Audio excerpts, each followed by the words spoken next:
Assalamualaikum warahmatullahi wabarakatuh. Bagaimana kabar kalian hari ini? Semoga selalu sehat dan tetap semangat belajar.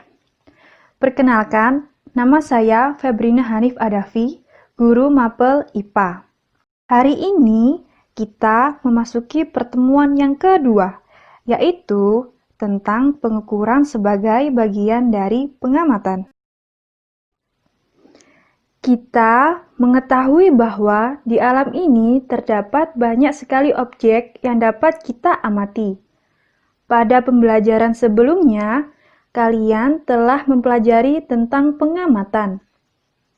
Pengamatan memerlukan ukuran dari objek yang diamati.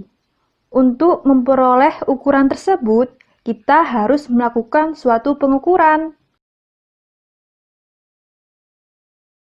Pengukuran merupakan kegiatan membandingkan suatu besaran yang diukur dengan besaran sejenis yang dipakai sebagai satuan.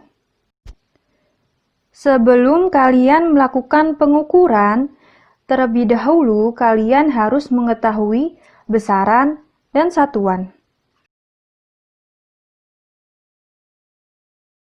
Besaran adalah segala sesuatu yang dapat kita ukur. Misalkan, kalian ingin mendeskripsikan tentang teman sebangku kalian. Kemungkinan besar, kalian akan menyertakan tinggi badan, umur, massa badan, dan lain sebagainya. Tinggi badan, umur, massa badan merupakan sesuatu yang dapat diukur. Jadi, tinggi badan, umur, massa badan termasuk ke dalam besaran.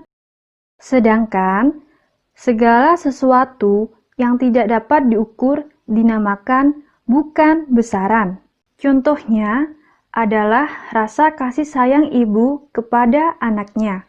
Nah, kalian telah mempelajari tentang besaran. Sekarang, kalian akan mempelajari tentang satuan. Satuan adalah segala sesuatu yang digunakan untuk menyatakan hasil pengukuran. Misalkan, tinggi badan salah satu dari kalian adalah 140 cm.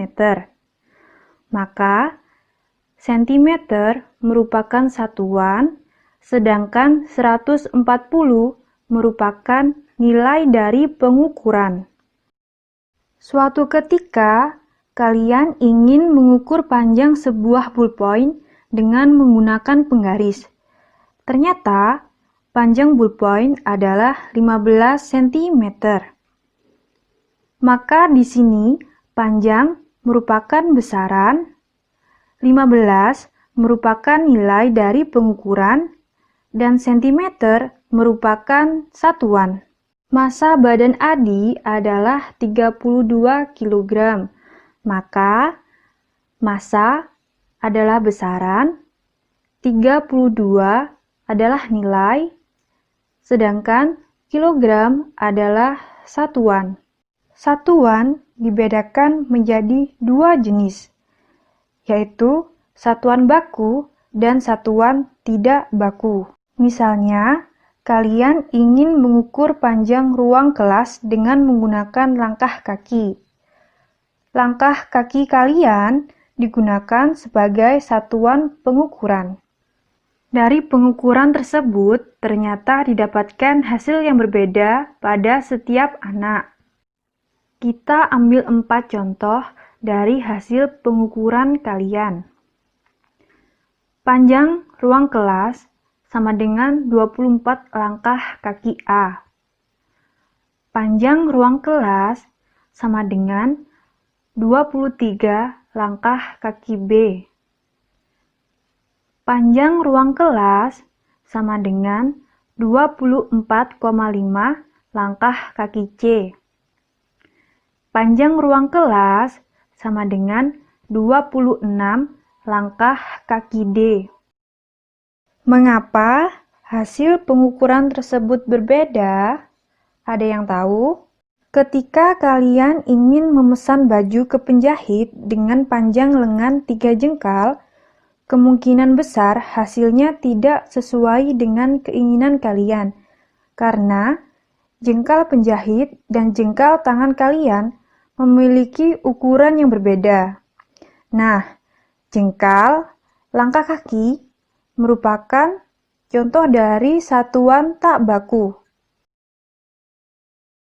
Satuan tak baku adalah satuan yang memiliki hasil pengukuran yang berbeda pada setiap orang. Sekarang, coba bayangkan, apabila di dunia ini menggunakan pengukuran dengan satuan yang tidak baku, pasti akan terjadi banyak sekali masalah. Oleh karena itu, diperlukan satuan yang disepakati oleh semua orang yang disebut dengan satuan baku. Satuan baku adalah satuan pengukuran yang menunjukkan hasil yang sama meski dilakukan oleh orang lain walaupun di tempat yang berbeda. Misalkan, kalian menghitung panjang papan tulis menggunakan penggaris dan mendapatkan panjang papan tulis sebesar 210 cm. Sedangkan teman sebangkumu menggunakan meteran gulung untuk mengukur panjang papan tulis. Ternyata hasilnya juga didapatkan yang sama, yaitu sebesar 210 cm. Karena hasil pengukuran keduanya sama, yaitu 210 cm, maka cm termasuk ke dalam satuan baku.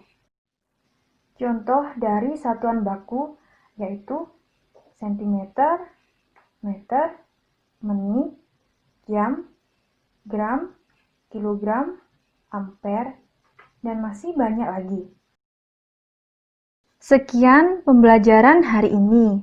Semoga apa yang telah Ibu sampaikan dapat bermanfaat dan mudah dipahami. Sampai jumpa di pertemuan berikutnya. Tetap jaga kesehatan ya. Wassalamualaikum warahmatullahi wabarakatuh.